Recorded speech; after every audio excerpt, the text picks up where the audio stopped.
So Mikey, you're head of MarTech here at 3Pipe. You're one of the busiest people at the agency.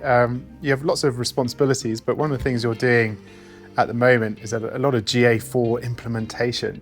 Just tell us briefly, what is GA4 and how is it different from GA? Yeah, so GA4 and GA can seem very related because it's like they share two of the same letters basically. And Google's really dressed them up to be very similar, but actually they're very different products with a very similar UI, which is why there's a lot of confusion. And also people tend to overcomplicate this and make it seem like it's something that it's not. So GA and the GA that most people use is based on a technology from 10 years ago. It's all about assuming that you can collect all the information about everybody at a user level and it will go across everything. The identifier that you use will be stable and you can then stitch somebody has come to the site here and they've bought something here and then understand the journey in between. GA4 is a more modern take on this. So privacy rules are changing. The world is a different place to what it was pre-GDPR. And it's not just GDPR, it's changes by Apple, changes by Chrome, and changes across the world in privacy regulation. So all of that means that you can't now assume that you're always going to have all of the data all of the time, and that your identifier, that cookie ID that so much of the ads industry is based on, is going to be a stable identifier over time as well. So GA4 is really like that next step in all of this, and allows you to deal with those situations by using machine learning to model conversions where you don't have as much data to help, and use stable identifiers that are your user ID for that person as a brand, which helps bridge those gaps between what we wanted the world to be from a pure data perspective and what we want the world to be from a privacy and people controlling their data. And so GA4 is that next step. And that's why it's so good at allowing businesses to make more data-driven decisions. There's underlying technical differences, which a lot of people focus on, but the biggest difference is this shift from understanding the world as it was to understanding the world as it is. And you mentioned the differences there, but what are the more sort of commercial benefits that organizations can realize by making this transition? Yeah.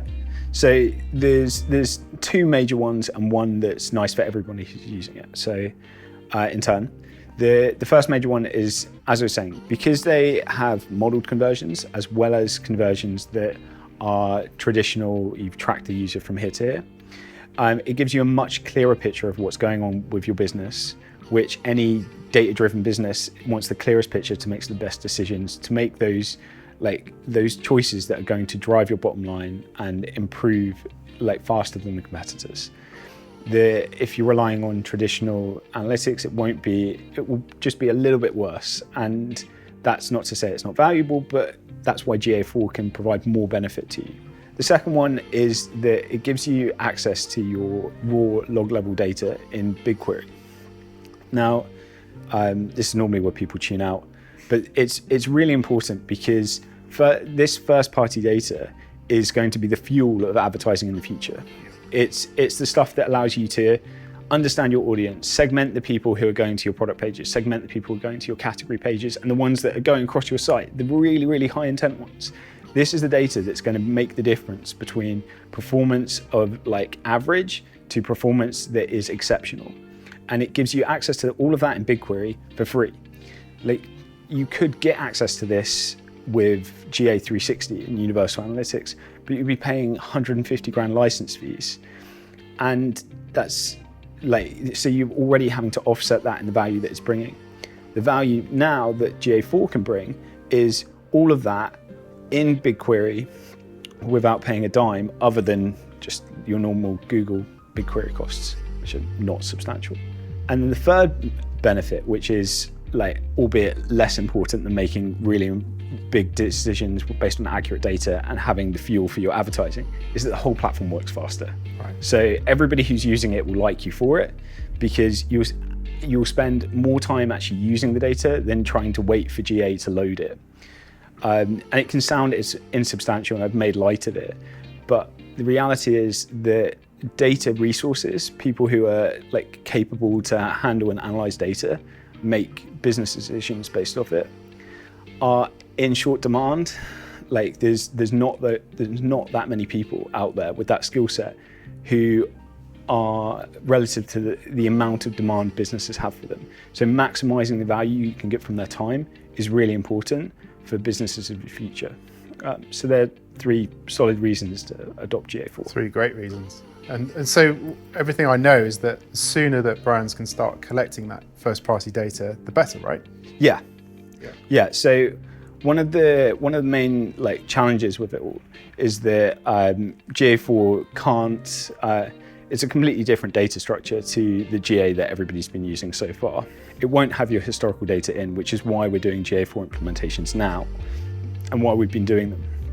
It's because the GA4, as soon as you've implemented it, it's starting collecting data, but you can't like go 2 years down the line and hope that you did it 2 years ago. So that's why it's really important to do it now. And so, we've obviously been doing quite a few transitions or hand-holding clients through this process in the last few months. What have been some of the challenges that we've experienced in that collaboration or getting clients transitioned over? Certainly the major one is making the argument now for the value in the future. GA4 can't rely on your universal analytics back history of data, which means that the data that you put in GA4 is not as valuable as the stuff that has 2 years of history, 3 years of history, 10 years of history. But it will have more in the future. So it's making that long-term business case, which is easy to do given the benefits, but it needs to be come at from that long-term perspective.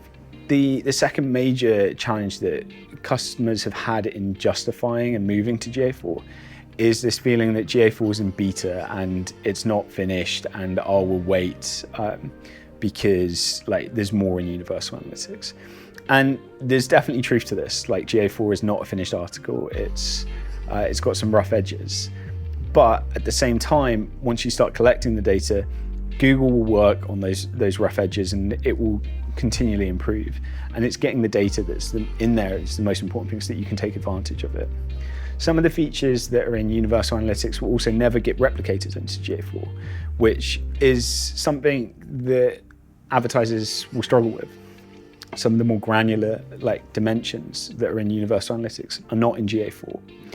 And until you understand that GA4 is this blend of machine learning which requires data and what you're recording, it's this blend, which is why they've taken out some of the granularity so that can work better. It's just a different way of thinking about it, but it is a challenge. And any time when you have to think about a problem from a slightly different angle, it can pose a challenge for clients and people to sell to internal stakeholders to understand why it's important. On that subject, in terms of selling the requirement, we've been working on a number of case studies of our experience over the last few months, helping clients transition to GA4, which are all available on our website and through our channels. So we just want clients to get in touch with us and benefit from our experience of that transition. Yeah, exactly. I think the most important thing to take away, and as you'll see on the case studies as well, is just getting started. And once you've got the data, you can start using the data and delivering value from it. Talking about doing it isn't nearly as valuable as just doing it. Brilliant. Great.